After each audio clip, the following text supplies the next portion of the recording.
Hey, this is Carrie from Wrap Your Head Around Silks. This is the Expecting Aerialist podcast, now with the Digit Network.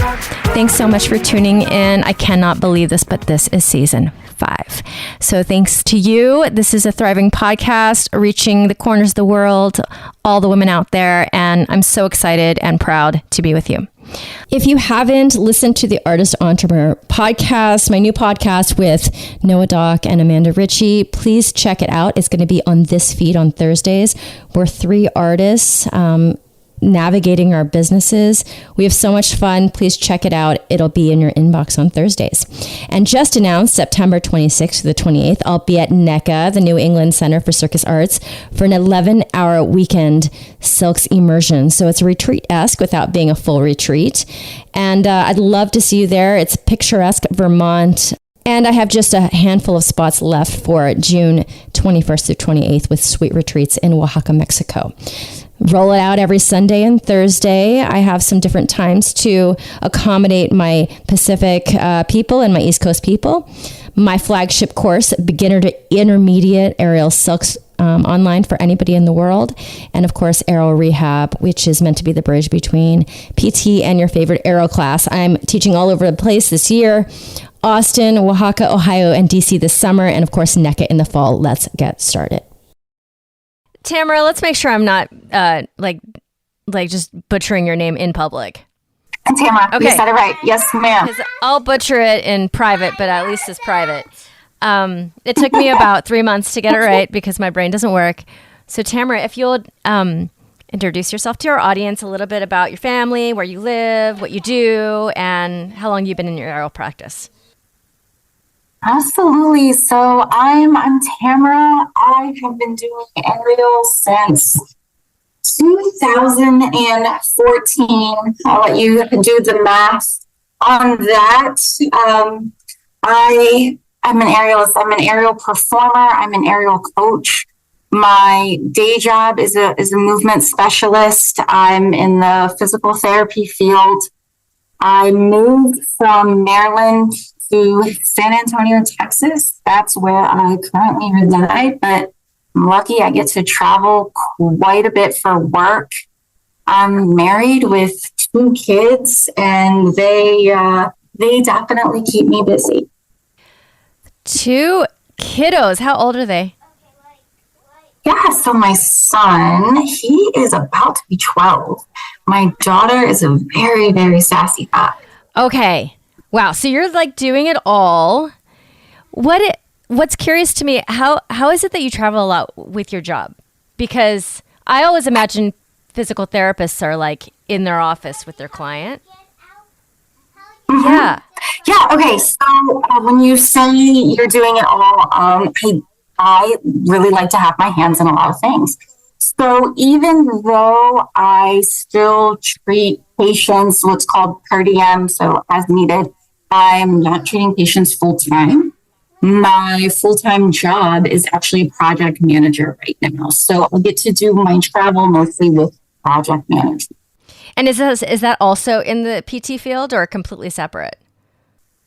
Completely separate. Oh, who's the client then? Like what kind of people are you working with? I do tech for luxury retail. So my clients are luxury retail. So I do technology rollouts for luxury retail. Wow, you do have a lot of skill set. And I met you in class. So I moved here to San Antonio. I met her in the first couple weeks, and she trains Lyra with me. What made you get into aerial? I had my son, and before having him, I was a dancer. I did contemporary and street jazz. So I danced on the ground for as long as I can remember. And that was my passion. That's how I self-identified. Had my son, and I knew I wanted to get back into dance. So there was a local studio in Maryland that offered a jazz class. And I would go once a week and I'd kind of look over my shoulder, and there was some really amazing people doing aerial arts. They were climbing silks, spinning in the liras, climbing poles, and I was just absolutely fascinated. And I wanted to try it. So I took an intro class with some other mom friends, and I completely fell in love with it. And it has become my passion, where I put all my energy, my main style of creativity or dance, if you will. Yeah, you guys, you should see her in class. Very rarely do I come across aerialist slash students who give me the artistic zhuzh of it freely. And she does it every time she practices. And I feel like I wish other students would do that, because you perform what you practice. And they're only trying to bring out that performance zhuzh when they're performing, not necessarily in the studio. But it's so important, and you do that. Yeah, well, it did not come naturally. Like, I wish I could be like, girl, I hopped on that lyric, and that has how I've always been. Absolutely not. Okay. Nope. I just met you like this. I happen to have met you after you figured that out. You just happened to come across during my journey when I gained some a little bit more artistic flair. What was like the tipping point then, if it wasn't natural at the beginning? Yeah. So the tipping point for me was actually during my reset. So when I had my daughter, I felt like I was back at square one. Okay. Yeah. So I really had to learn how to slow down. So prior, my practice was learn a new skill, move on, learn a new skill, move on. And then after my second child, I had to slow down. I had to reintroduce myself to these fundamental moves that I was really used to just kind of passing. So I had to stay with those, what I consider very simple moves at the time. And I was like, how can I judge this up? How can I make this not so simple? So I would like Man on the Moon and Lyra. Yeah. I'd play with that entry, and I would play with that exit and play with that transition. And how can I change this? How can I make this me? It's like when I got back into aerial, I couldn't do much. I felt like I couldn't do much. So I had to take, like I said, those really foundational skills and just restart. And that is where I developed my artistic and learning to navigate through some of the aerial movement. Okay, you and I talk about this all the time, because here in San Antonio, as well as in LA when I was there, one of the biggest things I'm trying to do with students who have already been in their practice for a while is to get them to slow the fuck down. Sorry, babe. Slow down, because they are skipping foundational things. And then in that process, as you're talking about, of slowing down and not just trying to trick it out, you find other things, and you found your artistic stuff. I mean, and it's why you're still training with me. I think that some people get bored. Not bored with me. I'm not boring, but like, you know, I'm not pooping out a million Lyra tricks every single day. Yeah, no, absolutely. You're right. That is why I love training with you, because we have taken a move and done it so many times, but it's different. Yes. Very, very often we create something completely different by changing a hand position, a leg position, an entry, and exit. And that's, I value it. Yeah, slowing the fuck down. Yeah, because then also you go and you take all these classes and you don't end up building a practice because you can't remember what you learned because you never practiced it. So building the intermediate / advanced like Lyra program here in my new city, that's kind of the challenge that I see. A lot of the people who have already been doing it, they're not super interested in like the route that you might have to take a little step back to go real forward.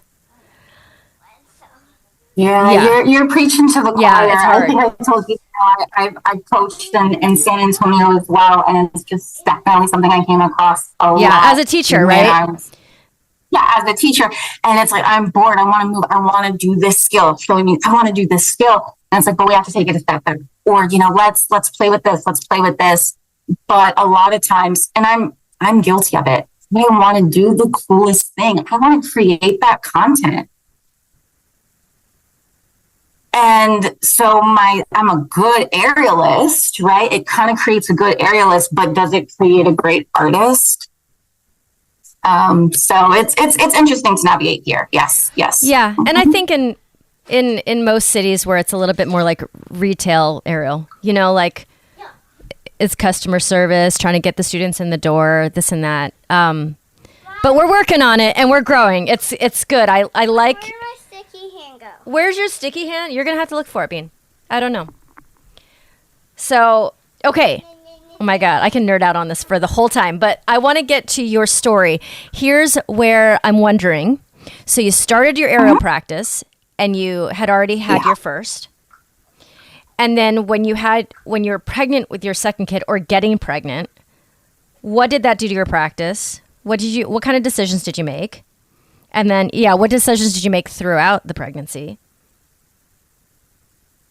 Okay, so I continued to do aerial probably a bit longer than what would be medically recommended when I was pregnant with my second. I definitely, so my background in physical therapy and made me feel like I could make educated decisions on how I can continue my practice. So I continued doing aerial probably about 4 or 5 months into my pregnancy. However, I had to stop a significant amount of physical activity into my 6th month of pregnancy because of low back pain, SI pain. So my pelvic area, I would walk or I would go upstairs and it would hurt. I would be lying face up flat and I would sit up, stand up, and it would hurt. And having my body change like that from doing aerials to having pain when walking mentally was very challenging for me. Okay, so you have the luxury of being a physical therapist and knowing more than the average population. What was it? Was it diagnosed as anything or was it just? Yes, so it was diagnosed. So anterior listhesis, so where my discs are, is just slipping forward. It means I have a lot of mobility. And doing aerials, prior to having my second, I took advantage. Oh, so mobility. you were like relaxin plus hypermobility. Tamara is a goddess. I did not have the right amount of strength for the amount of flexibility that I was using. And then the relaxin. Could you feel the relaxin like really open you up? Were you like, oh, this is pregnancy flexibility? I can't say so much. I think my mind was, because you said that so positively. My mind was not in a positive place. My mind was in a very frustrated place. So I might be more flexible, but I'm not balancing as well, or I'm in pain, or I'm tired, I'm fatigued. I really, because I've always identified with movement and dance, this change in my identity, even though it was the second time, was still I took it very negatively. So you went in and you're like, screw this, I'm doing it. I want to move my body. Mm-hmm. I want to move my body. And then as I continued to move my body, unfortunately, I was not able to avoid injury. Your lower back, you had a disc that wasn't stable. And so how did you try to remedy that in your third trimester? What was that? Third trimester by that time? Late second, third trimester. I I would do physical therapy, right? I had my own physical therapist. We were doing a lot of exercise as well as manual therapy. I was utilizing what's called an SI belt, which gives stability. And I'm admittedly a terrible patient.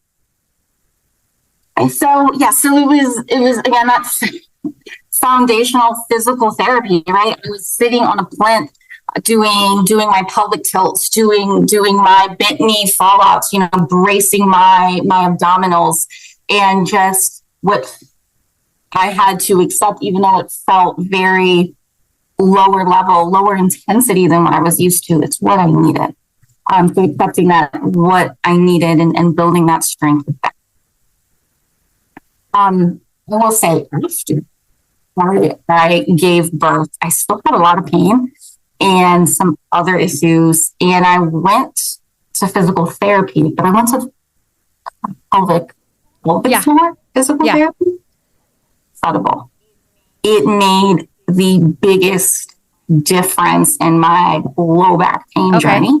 And I will say, so with my pain in my low back, that was before I had my daughter. So that was pretty interesting. But being pregnant, continuing to do aerial, it definitely exacerbated the issue. And then pelvic floor physical therapy, which I had never tried prior, created a huge relief of pain. Huge relief of pain. And I was able to function a lot. Okay, you're the most perfect person to ask this question. How does pelvic floor therapy benefit lower back pain? Like, how are those two correlated? Yes. So your pelvic floor helps stabilize your low back. And with Aerialist, I see a common reoccurring trait of hypermobility. Right. So a lot of times the pain is being caused by too much movement in a specific area. Right. So your pelvic floor is a huge component of core stability, and lacking that stability can lead to diagnoses that have pain. And mine, like the anterior lilothesis, was just more movement in a specific area. For me and my journey, there may have been two issues that were going on. So it looked visually, it was easy to see one issue, and that issue was treated and it didn't relieve enough pain. And then going to pelvic floor therapy, they were able to address another issue. That together, those issues being worked on really resolved a lot of pain by increasing stability in my own motor movements. Because that was a big thing with the pelvic floor health. I wasn't contracting or relaxing my muscles when I needed to. Okay. And the pelvic floor being like just like it does it on its own. So on its own, what was it doing if it wasn't doing one or the two? Yeah, so it wasn't relaxing. Oh, it wasn't relaxing. Okay, got it. It's many different muscles. There are many different muscles that make up your pelvic floor. But for me, I wasn't relaxing. And if you can't fully relax, then you also can't engage. No, this is my problem when I saw a pelvic floor therapist after my baby too. She's like, your contraction is great, but it doesn't go anywhere else after that. I was like, oh. Yes, that is exactly. It's like, great, you can contract. Okay, let go, right. And it just wasn't. And is that movement that I had created by not having the right motor movements during my aerial practice? Or is that something that us being hypermobile have adopted? So there could be many different causes on that particular issue. Okay, I love this because I feel like this is a topic that's very, very important to women in this community. And sometimes it's hard to get the information. Like you kind of have to know a little to ask the right questions to your therapist and stuff. Okay. So would you Did you have a hypertonic pelvic floor, technically? Okay. Hypertonic. Okay. Me too. All right. So lots of us. Now, did you have your baby vaginally? Your second one? Okay. How did it go? How did the labor go? You block it out? Girl. Okay.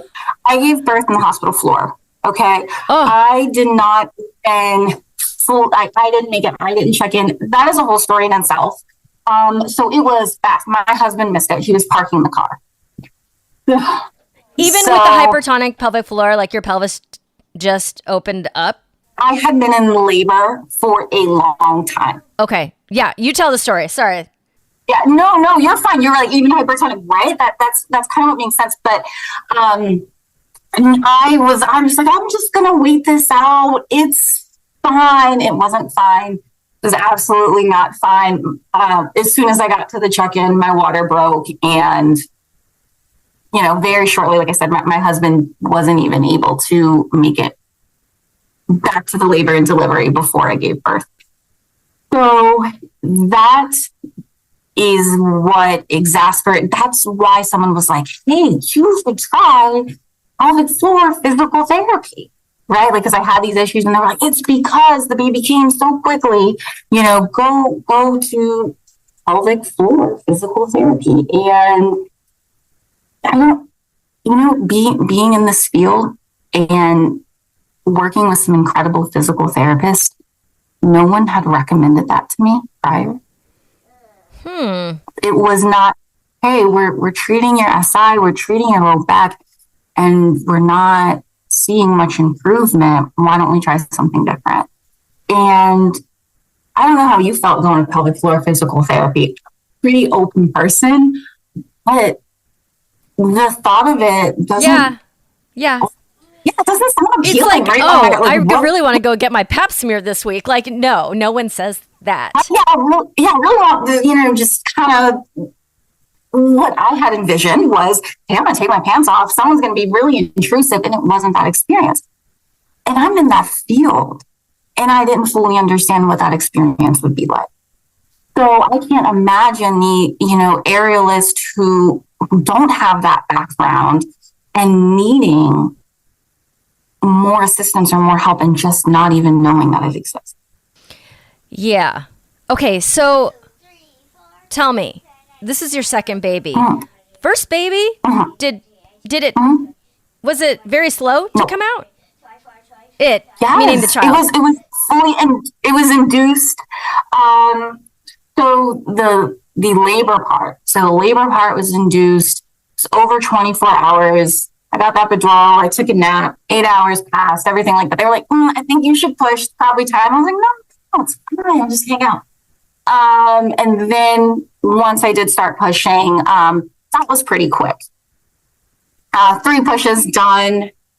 And because I didn't jump right back into dance or into aerial, I'm not as aware of the full extent that it had on my body. I don't know if at the time, I'm sure it would have, but getting more physical therapy at the time, I wasn't as connected with my body in that way. Okay. And so you have and there's 7 years between your kids. About math is something hard. like that, 6 or 7 from the ages. Yeah. My son's about to be 12. Yeah. So when did you find Aerial after you had your first kid? Yes, about a year after, because I knew I wanted to get back to dance because it was my passion. I wanted to go back to how I self-identified, to movement. I love movement. So that's how I went back to dance. Yes. But it was a much longer duration. So he was almost a year old, where I want to say I enrolled in my first aerial class after having my daughter within 3 months. However, by a month and a half, I was in my backyard training. Okay. How did it feel postpartum number 2? it sucked. It's so real. Oh my God. Yeah. It was fucking terrible. I don't even know if I have anything positive to say about that experience of, that physical feeling after.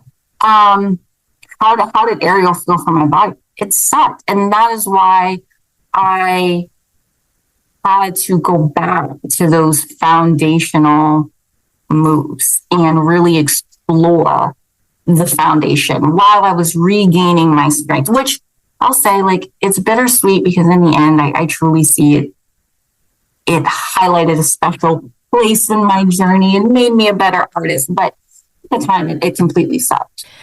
Did you go in with the expectation that it was going to suck? No. Okay. Why is that, do you think? Because I would always be like, this is going to suck for sure. Because assuming that this whole child came out of me. Ooh, maybe my ego. Maybe I thought, well, I'm continuing to, work out and do these things during my pregnancy.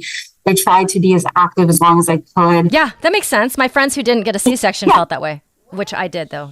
I got caught up, so. Oh, okay. Yeah. So I had that expectation that, like, oh, I had major abdominal surgery. Why would this go well? That's what my thought was.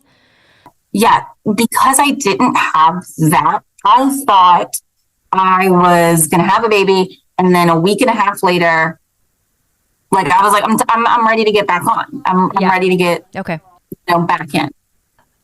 What does it feel like to you? To me, it felt like there was a vacuum of space in my center where my abs used to turn on. That's how it felt. Like there's actual like tissue and blood and everything that was just swimming around, and my abs were just like taking a nap. Like it just felt like a vacuum of space. Do you resonate with that, or how would you characterize it with your center? So for my center, that was an area, right? Posteriorly, I just had a lot of mobility, right? So like I said, my low back had a lot of mobility. And so I lost that for good reason, because I trained better. I gained some strength and some stability. So I lost a little bit of that flexibility. But if I'm being honest, like just the weight gain, like the adipose tissue, like my hips widening, I am like, I got a butt. I've always wanted an ass. But I wasn't as lean and slender. And I felt, it's my own personal critique. I was like, my lines don't look as good anymore. Which I don't think is true, right? I think it's being in the moment and being very self-critical. But to me, it just felt like I was very angry and upset at my body. And maybe definitely the midsection area, but just in general, all over. My boobs are bigger. I can't tuck up in my little ball anymore. I'm not moving the same way. So I would say in general, I was very angry and frustrated at the changes. I love that honesty, because there are women all over the world who feel that way and maybe just don't want to say that or admit it, because it just, yeah. I mean, even as and mine is not really about being postpartum. It's about getting older. I have to say this last 8 years, I'm seeing the difference, and it's not my diet. It's not my exercise. It's just getting older. And I somehow avoided that all the way up until now. Whereas, like, I'm about to go to my 30-year high school reunion this summer. My friends in high school did not avoid that all this time. I know it. Like, I know it for sure. Sorry, guys. It's just true. Well, let me ask you a question. So you mentioned you were able to avoid this feeling of body changes with aging all of this time, but since having a baby, how's your recovery been? How's your sleep been? Are you eating consistently? What about those fundamentals, those basics? Have they changed for you? Yeah, I'm actually not doing bad in a lot of those departments. Like now that she's sleeping through the night many years now, because she wasn't before, I can sleep through the night as well. When it comes to my diet, it hasn't changed much. I still have many issues because I have intolerances and I have SIBO and stuff, but I'm actually doing quite well. So that is a really good thing to bring up, because I was just thinking about the physical things, not necessarily the inside things. Like inside, how do I explain this? Like I'm not, you see me every week. I'm still a petite person. And I still fit into my stretchy pants that are the same size. Like, even if I'm a little different, they still stretch.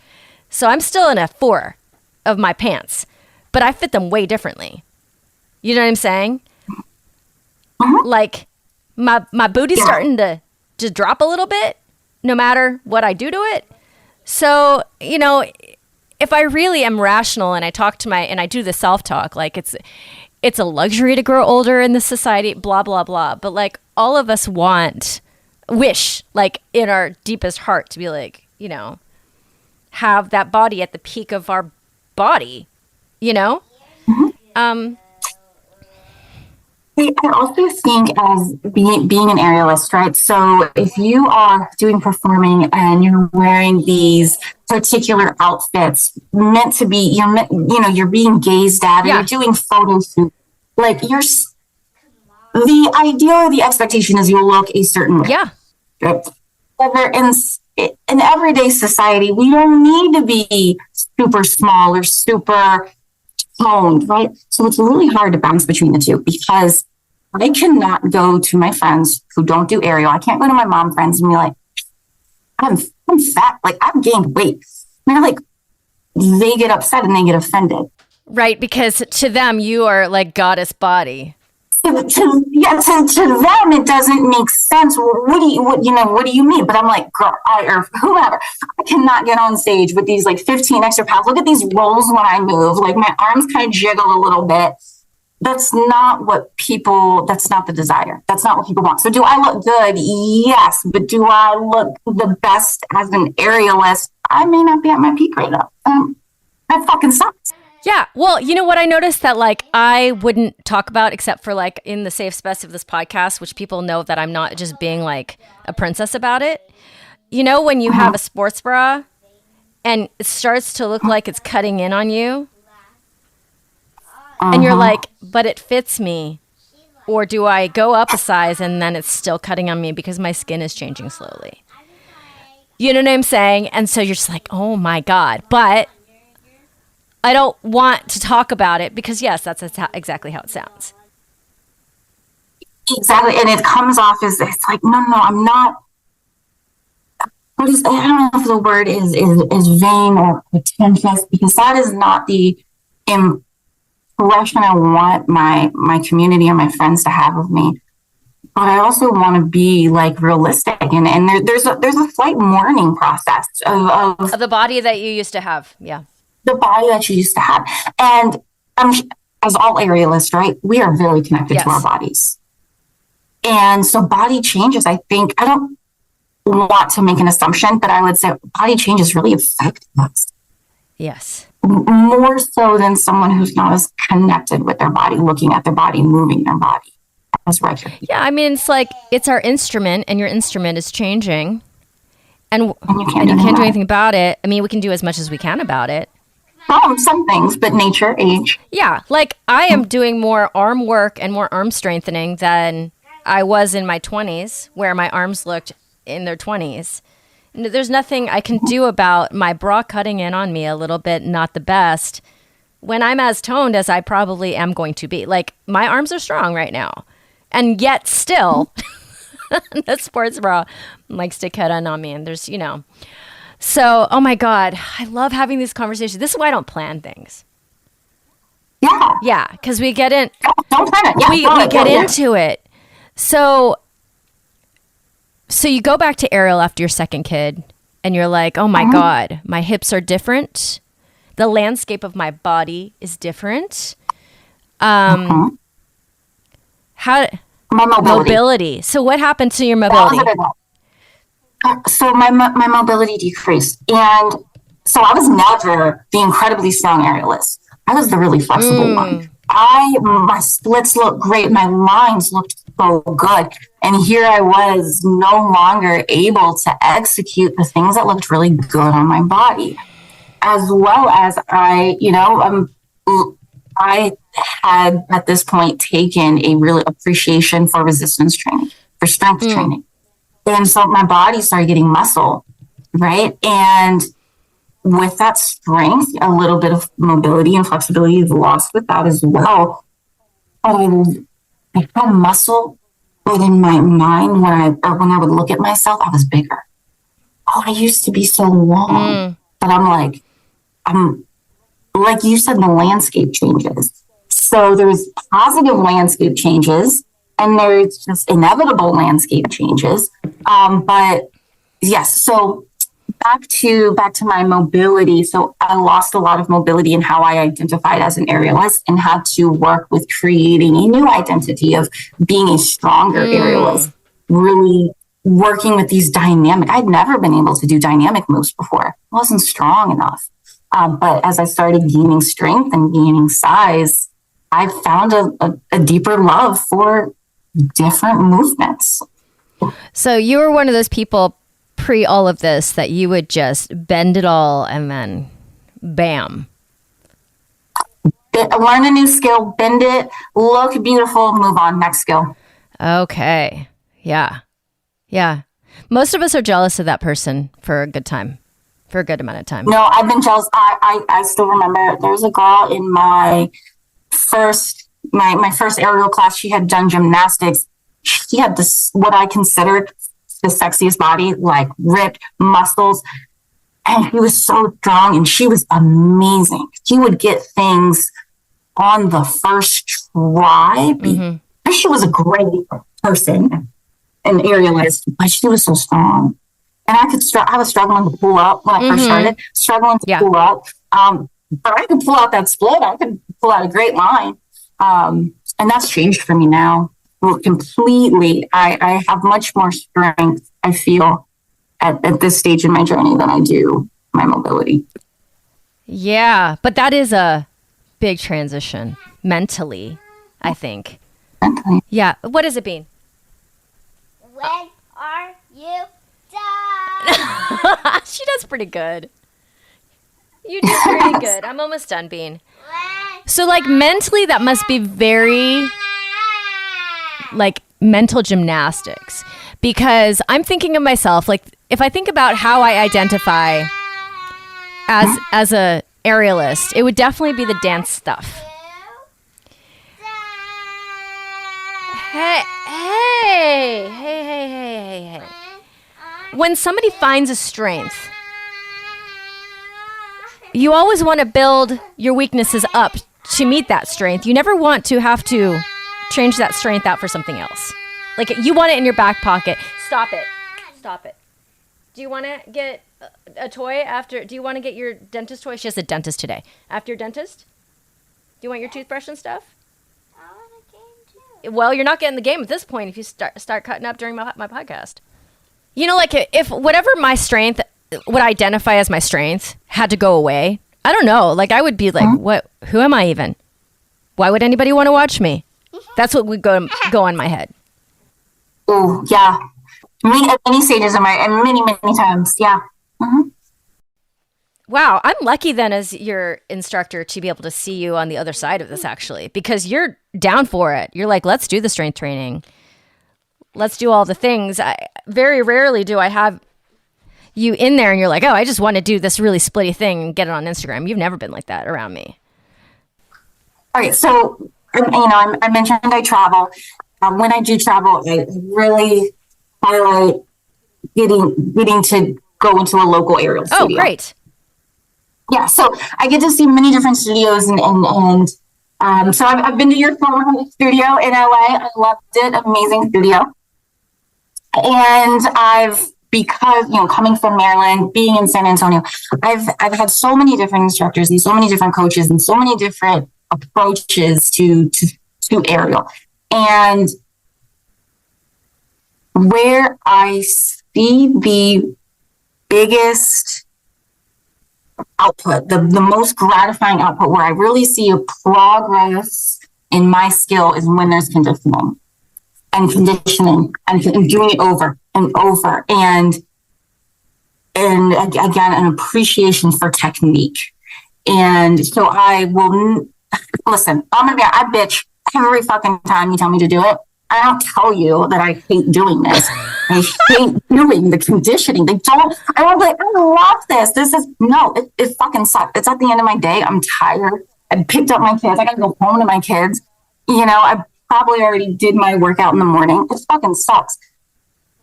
But it's relevant and it's pertinent. And I have appreciated the slowing down is where you make progression. Huh, preach. If we could just Yeah, no, I fucking hate it. Okay, so by the way, so I have someone told me aerial veggies, so I call it aerial veggies. I want to let you know, girl, I do not like the aerial veggies. But there's also respect. I know that they're good for me, and I want to always have respect for the teacher, and I'm not going to complain at all. You in that place, that's your space. Like, bring me what you know. I mean, I appreciate that, but a lot of times what happens is they know that that's on the menu for me, and in some cases, not all cases, silks for some reason, people come back for torture. For other apparatuses, yes and no. Like, because they have the options of going to other studios and other teachers that will just give them the candy. Right, left, center, 24/7. It's a hard sell sometimes. I know, but then you're watching, we just had a showcase, and I'll say every day that I'm so proud of everybody, but then also, my God, straighten your legs and point your toes. Like, student showcases across the world, just if they would just do that. So I love when you yell at me for that. I love it. And how long I said I've been doing this for how many years? I still sometimes don't point my toes. I still have a bent knee, but you know what? That's why I go to you. That's why I pay you for you to give me feedback and you to give me criticism and to develop it. It's being able to take feedback and constructive criticism as well, and being coachable. It's that too, because you have to come back for it.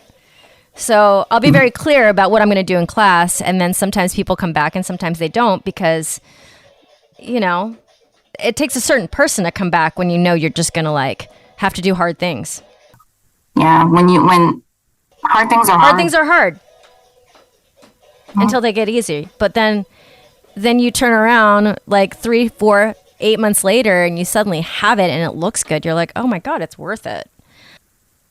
Do you think the rise in social media, aerial content on social media, do you think that the rise in more people seeing that and how flawless an effort, right? We don't always post our fails.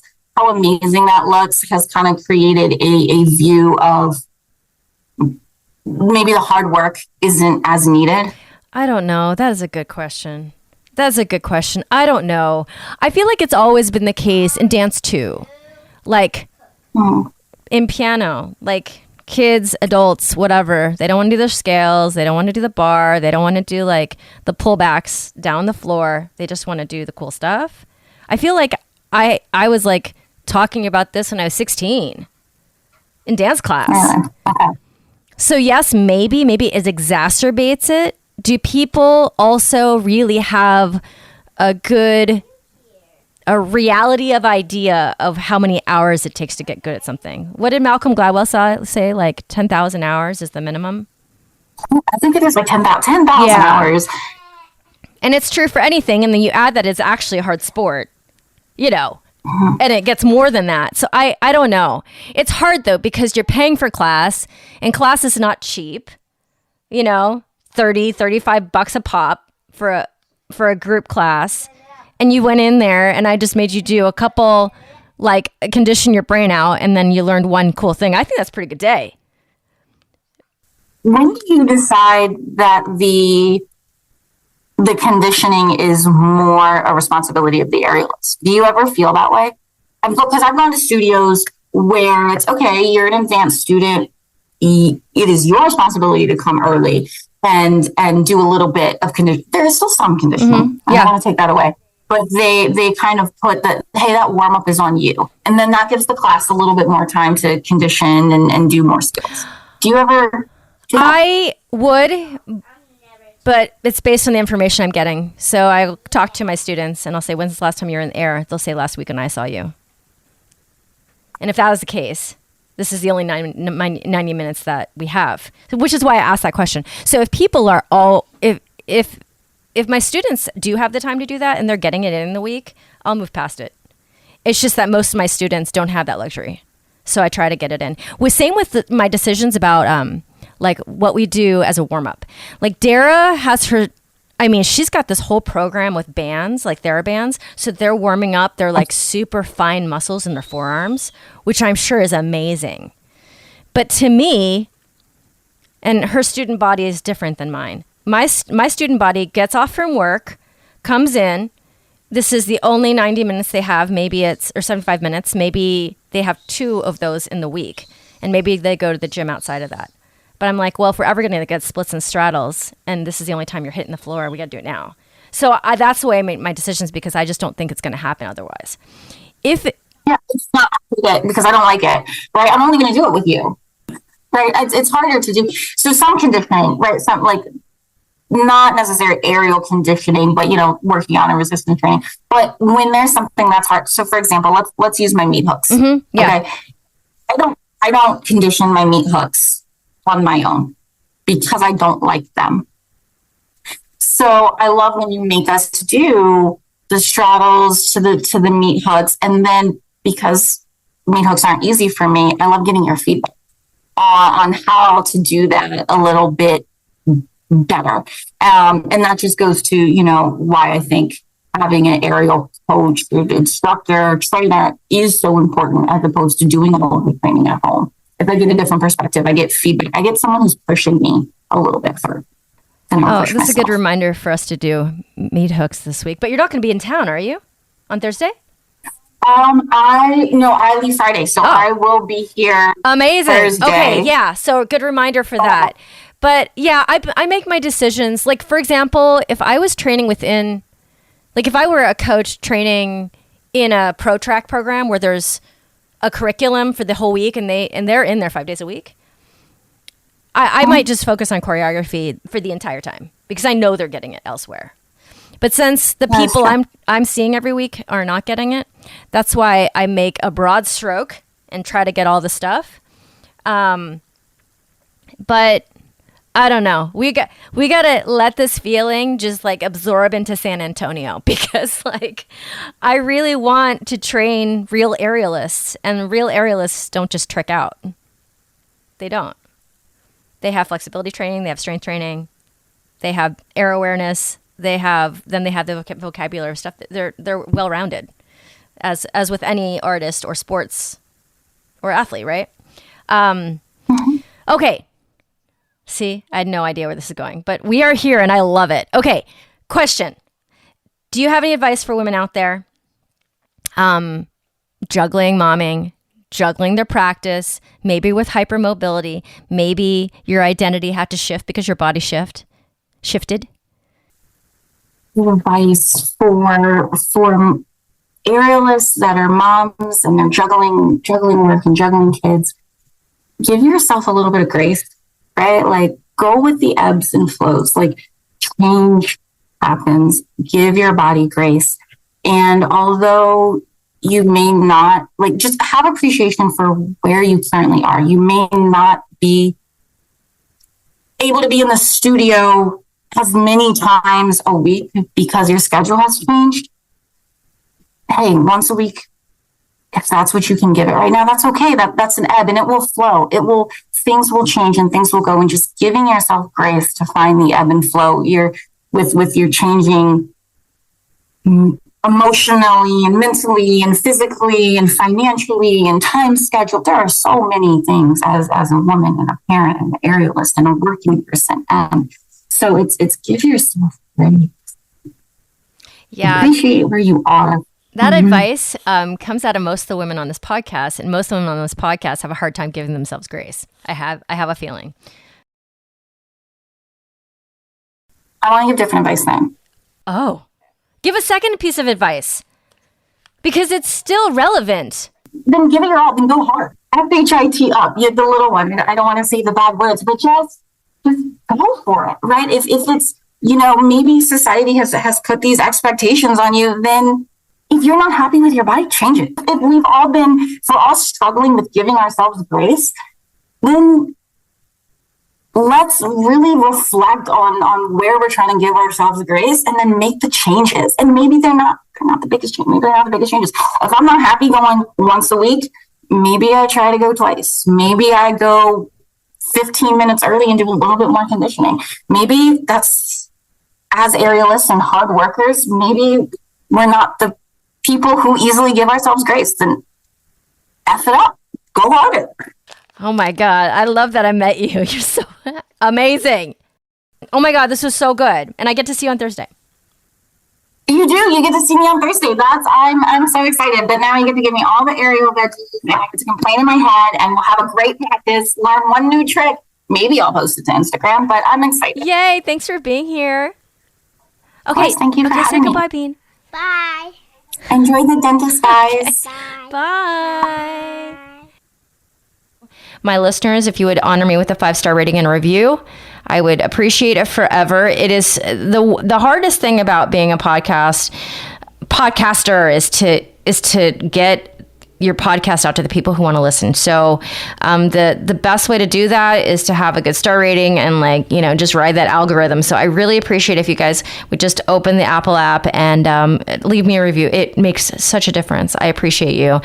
I also have Greener Grass with Digitant Podcasts with my friend Kelly McVeigh. If you want to hear my voice twice a week, it's there for you. It's light, it's heartfelt, and we bring on some really amazing guests. All right, my friends, over and out. This is Carrie from Wrap Your Head Around Silks. This is the Expecting Aerialist.